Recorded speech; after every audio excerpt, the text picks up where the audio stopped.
काल रात्री 7:30 नंतर ही घटना घडली। आयचित मंदिरकडून खूप मोठ्या स्पीडमध्ये जबरदस्त आडवी कार येत होती। नटराज टॉकीच्या बाजूला एक चहाचा ठेला आणि तिथे फुटपाथ आहे आणि ज्या पद्धतीने गाडी आली सगळे पूर्ण तिथे लोक घाबरून गेले होते।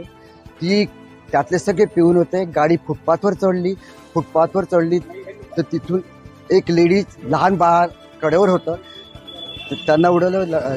लेडीज खूप जखमी झाली, लहान बाळ पण फेकलं गेलं। परंतु नागपूर शहरातला कालचा खूप मोठा अनर्थ टळला तो याकरता म्हणतोय, त्या फुटपाथवर चहा पिणारे उभे राहतात ठेल्यावरून चहा घेतल्यानंतर, तर त्या ठिकाणी 5-6 बाईक 2 व्हीलर होत्या, मोठं झाड होतं। त्या फुटपाथवर ही जी गाडी चढली त्या छोट्या गाड्याने पूर्ण चेंदामेंदा करून टाकलं आणि तिथे असणारे चहा पिणारे ते जर तिथे उभे असले तर कालचा खूप मोठा नागपूरचा घटना घडली असती। आणि ते झाल्यानंतर लोकांनी जो ड्रायव्हर होता त्याला बाहेर काढलं, त्याला मारण्याचा प्रयत्न केला, परंतु खूप कमी वेळामध्ये पोलीस तिथे पोहोचले। पोलीस त्या एकाला घेऊन गेले। गाडीत 2-3 लोक होते, दोघं फरार होते, पण पोलिसांनी पकडलं म्हणून कळलं। आणि जे जखमी होते त्यांना पोलीस डिपार्टमेंटचे लोक दवाखान्यात घेऊन गेले। हा मोठा अनर्थ टळला। तुमच्या माध्यमातून विनंती आहे, झेंडा चौकामध्ये ट्रॅफिक पोलीस ज्या पद्धतीचं जे जाम होतंय, ॲम्ब्युलन्स जाऊ शकत नाही, लोक महत्त्वाच्या कामाने निघू शकत नाही, फसले तिथे तर 2-2 तास।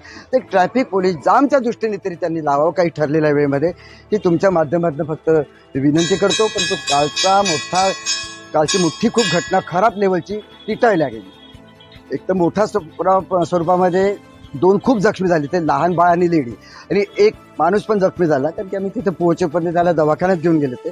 अजून 3-4 लोक किरकोळ जखमी झाले।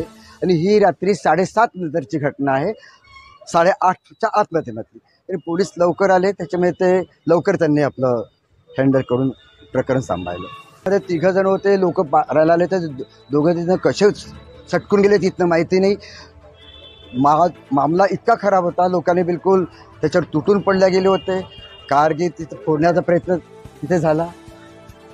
पोलीस गव्हर्नमेंट नियम हे दारू पिऊन चालवतात, तिच्यावर काहीच करू शकत नाही। त्यांना सापडले तर ते तिथेच त्यांनी ताबडतोब त्यांना जी त्यांची कारवाई ती करावी। तरी ते जबरदस्त पिऊन आले होते आणि ज्या तऱ्हेने गाडी चालत येत होती तिच्यावरून दुरून पाहूनच लोक आरडाओरड घाबरणं, सगळे घाबरून गेले होते।